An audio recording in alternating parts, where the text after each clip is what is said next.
बहुत बहुत धन्यवाद ओबीसी महासभा के सभी आयोजन समिति के सदस्यों का और सभागार में मौजूद आप सभी लोगों का अभिवादन। आज ऐसे वक्त में हम यहाँ इकट्ठे होकर हक अधिकार की बात कर रहे हैं, जिस वक्त देश में धर्म का काम करने वाले राजनीति कर रहे हैं और राजनीति का काम करने वाले धार्मिक काम में लगे हैं। ऐसे वक्त में तीन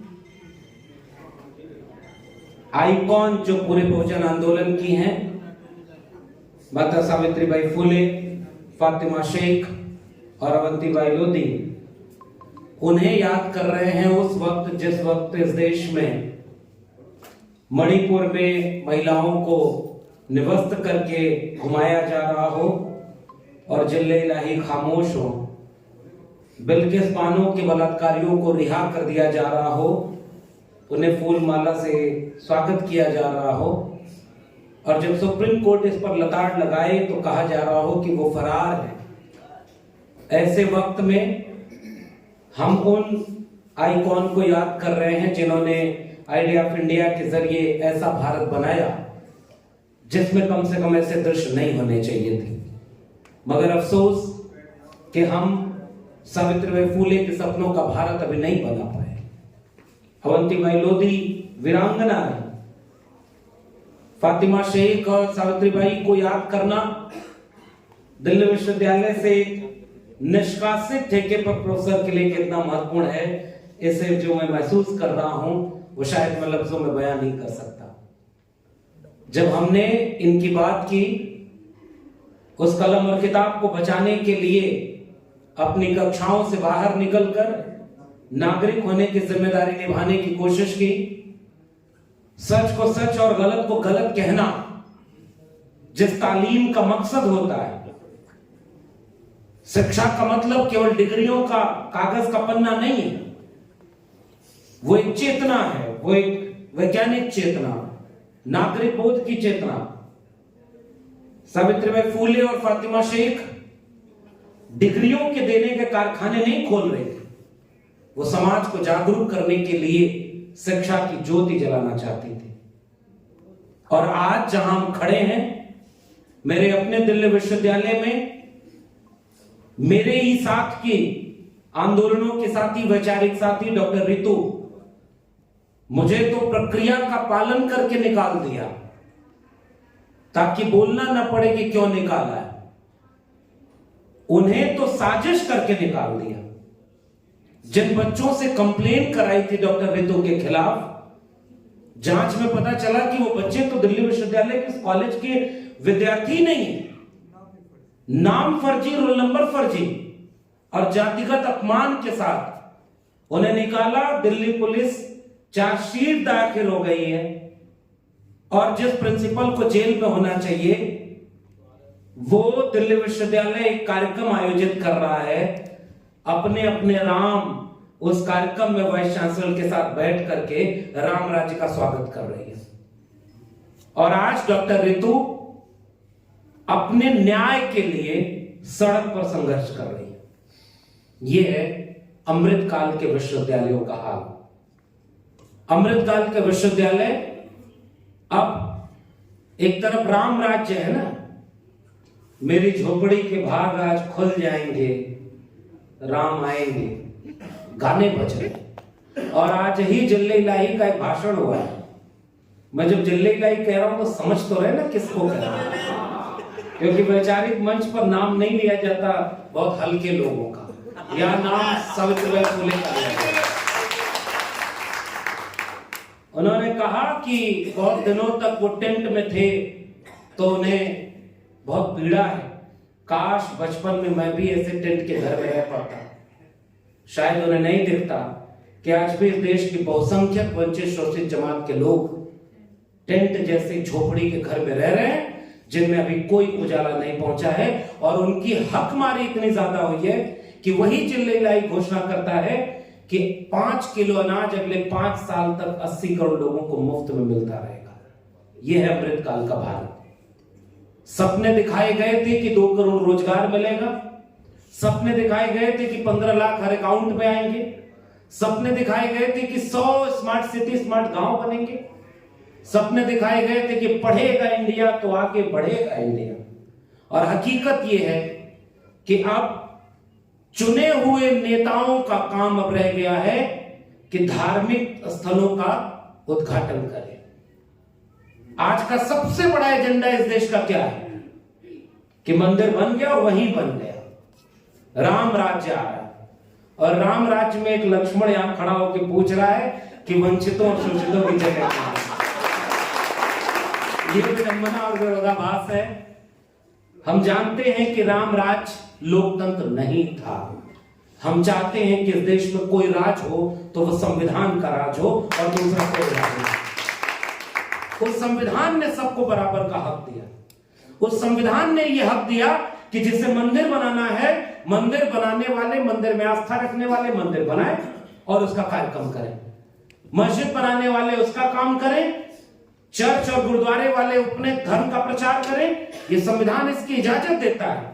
लेकिन जनता का वोट लेकर के सत्ता पाने वाले स्कूल कॉलेज विश्वविद्यालय बनाए, इसके लिए भारत का संविधान लिखा गया था।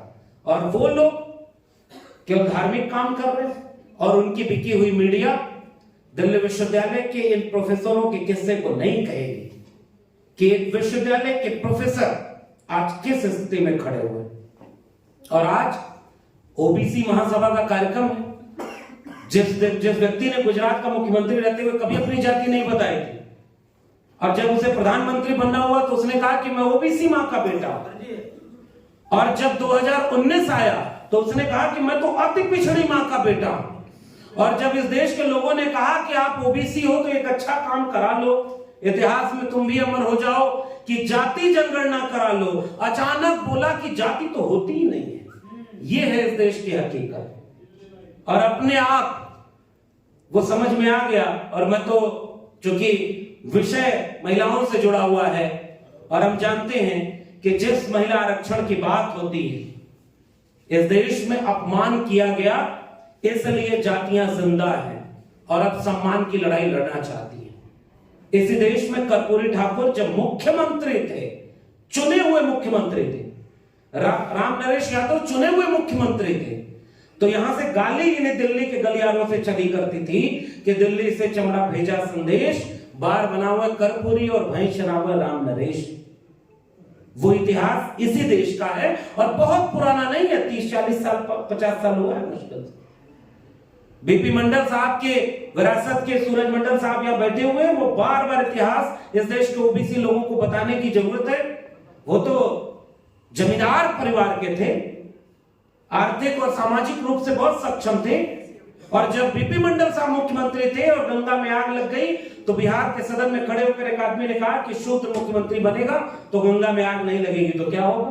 बीपी मंडल साहब ने कहा कि देखो हम तो मुख्यमंत्री बने हैं, गंगा में आग लगी है और तेल रिसने से लगी है, लेकिन हमारे यहां होने से तुम्हारे सीने में जो आग लगी है इसे हमें और भड़काना है ताकि बराबर का समाज बनाया जा सके। आज उसी बिहार, उसी इतिहास को याद करते हुए जब कोटा विद इन कोटा की मांग की गई थी, क्योंकि विषय है महिला आरक्षण का, नई संसद बनाई गई, नया भारत बनाने का ख्वाब दिखाया गया।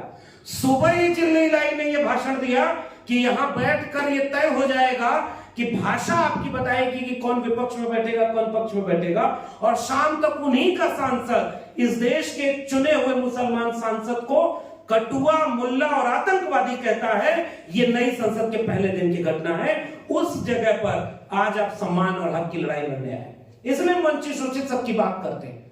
ज्योतिबा फूले और सावित्रीबाई फूले को उनके पिता ने जब घर से निकाला कि स्कूल खोलना और बच्चों को शिक्षा देना धर्म विरोधी काम है, इसलिए घर से निकल जाओ, अपना घर का आंगन खोल दिया था।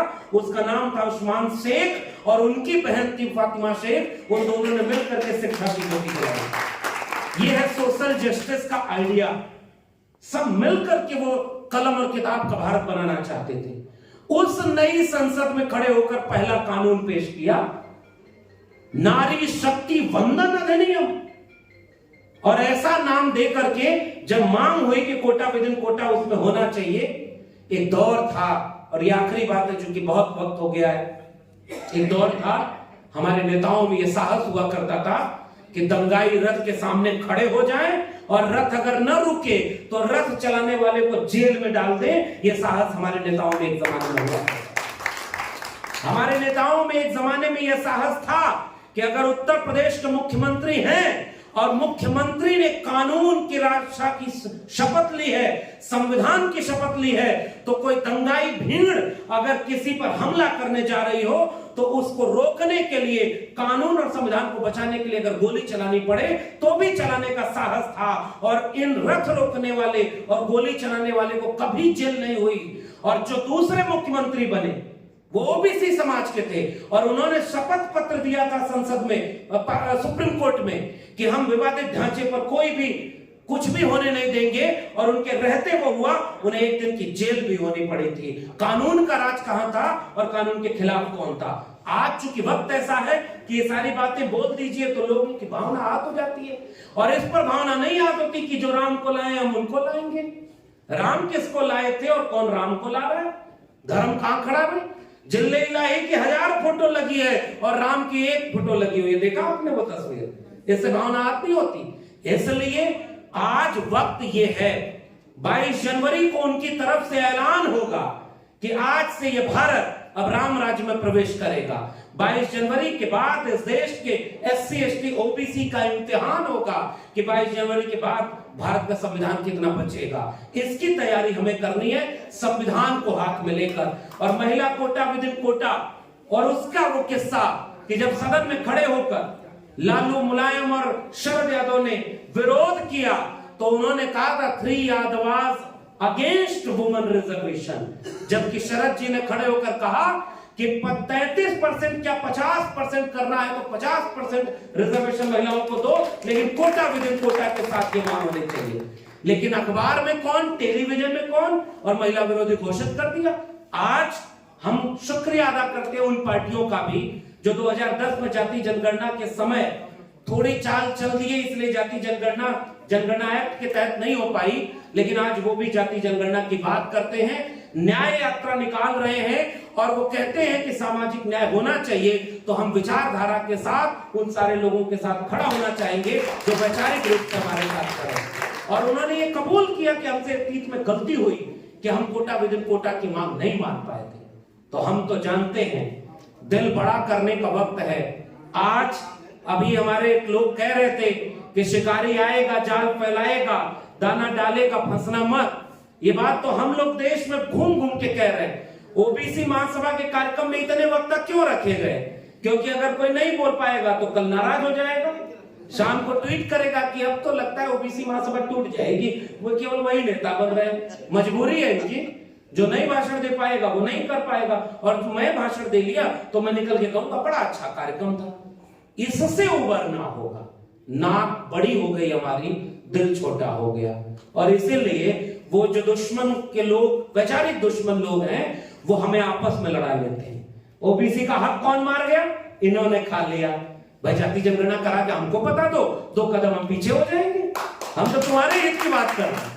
बिहार सरकार को यहां से क्रांतिकारी सलाम करिए कि उसने जाति जनगणना कराकर बता दिया कि 3% वाले 60% से 90% कब्जा किए हैं, और जो 63% हैं वो 23% भी नहीं कब्जा किए हैं। ये आइडिया ऑफ इंडिया का सवाल है। इसलिए जाति जनगणना आज इस देश में जो भी उठाए इस मांग को, हमें उसके साथ खड़े होने का वक्त है।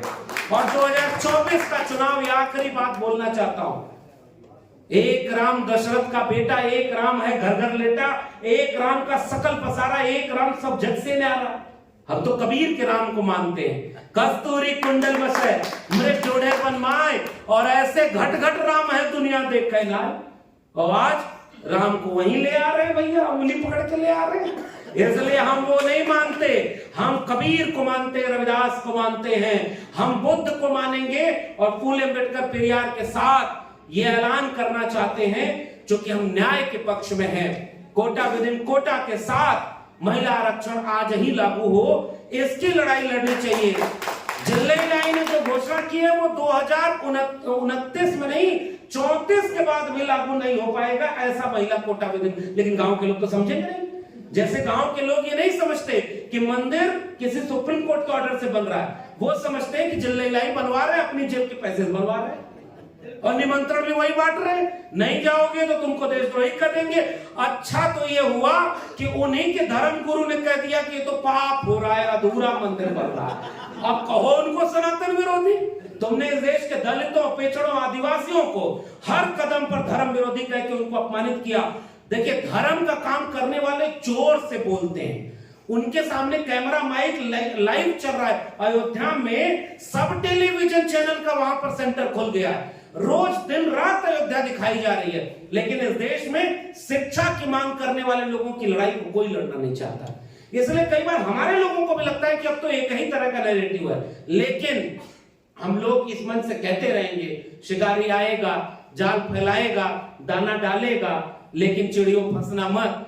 मगर एक बात और याद रखिएगा, जाल में कबूतर ही फंसाए जाते हैं, बाज नहीं फंसते। इसलिए अगर ताकत का एहसास हो कि आपको अगर आबादी ज्यादा है तो जिम्मेदारी भी ज्यादा है। और मैं ओबीसी लोगों से एक ही गुजारिश करता हूं, प्रोफेसर रतन लाल ने जो बात कही उसको इंडोर्स करते हुए कहता हूं, डॉक्टर रितु अगर कोई लड़ाई लड़े और उसके साथ अगर ओबीसी के लोग नहीं खड़े हैं तो माफ करिए 85% की बात करना बेमानी। अगर डॉक्टर लक्ष्मण यादव के साथ अन्याय हुआ और उसके साथ पूरा दलित समाज खड़ा हुआ तो ये बताने की जरूरत नहीं है कि 85 और 90% लोग एक हैं, क्योंकि वो रिश्ता सामने दिख जाता है, जरूरत पड़ने पर कौन के सकता है। आखिरी वाक्य, दिल बड़ा करें और नाक छोटी कर ले। आइए मिलकर, बहुत बुरा वक्त आने वाला है और इसकी घोषणा नहीं होगी, ये चुपचाप आएगा। राम राज आएगा तो शंभूक वध होगा। इसलिए हम शंभूक को मानने वाले लोग एक सवाल करते हैं कि राम राज नहीं, आप राम को अपने पास रख लो, राज हमारे पास दे दो, हम संविधान का राज बनाएंगे। बहुत बहुत धन्यवाद।